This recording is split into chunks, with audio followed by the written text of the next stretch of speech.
ఏదైతే తాజాగా ఇరాన్‌కి ఏకంగా 2.5 లక్షల కోట్లు ఇద్దాం అనుకుంటుందంట అమెరికా. బంకర్ బస్టర్ బాంబులు వేసినటువంటి అమెరికా, ఇరాన్ నాయకత్వం మారిపోవాలి, ఇరాన్ ప్రభుత్వం మారిపోవాలని చెప్పిన అమెరికా ఏందో ఉన్నట్టుండి ఒక్కసారిగా స్టాండ్ మార్చేసుకుంది. ఉగ్రవాద దేశమైనటువంటి పాకిస్తాన్‌కి ఆర్థిక సాయం చేస్తుంది.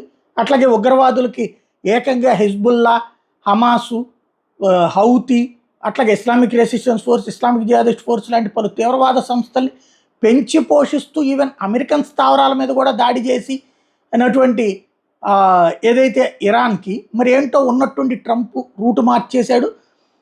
ఏకంగా టెహ్రాన్కి $30 బిలియన్ సాయం చేసేలా ప్రతిపాదనలు రెడీ చేస్తున్నాడట ట్రంప్ కార్యవర్గం. ఇరాన్లోని 3 అణు కేంద్రాల మీద అమెరికా దాడులు నిర్వహించిన మర్నాడు ట్రంప్ పశ్చిమాసియా ప్రతినిధి స్టీవ్ విట్కాఫ్ గల్ఫ్ దేశాల ప్రతినిధులతో శ్వాసౌధంలో కొన్ని గంటల పాటు సమావేశమయ్యారంట. అదే సమయంలో కొందరు అమెరికా పశ్చిమాసియా ప్రతినిధులు ఇరాన్కి చెందిన కీలక నాయకులతో ఫోన్లో మాట్లాడారంట. కాల్పులను ప్రకటించిన తర్వాత కూడా ఈ చర్చలు కొనసాగుతున్నాయి అన్నటువంటిది సిఎన్ఎన్ లాంటి సంస్థ చెప్తోంది. కాబట్టి ఇరాన్ అణుశుద్ధి చేపట్టకూడదన్న తమ విధానంలో మాత్రం ఎటువంటి రాజీ పడకూడదని అమెరికా భావిస్తోందట. ప్రాథమిక పౌర అణు కార్యక్రమానికి $20 నుంచి $30 బిలియన్ ఖర్చు కావచ్చని తాము ఇవ్వాలని నిర్ణయించుకుంటున్నారట. అరబ్ భాగస్వాములు కూడా ఇందులో భాగస్వామ్యం కావాలని చెప్పి అమెరికా అడుగుతోందట. ఇది విచిత్రమైనటువంటి అంశం. వాస్తవంగా ఇరాన్ మీద అమెరికా పెట్టిన ఆంక్షల $6 బిలియన్ ఆగిపోయి ఉన్నాయి అమెరికా బ్యాంకుల్లో ఉన్నటువంటి.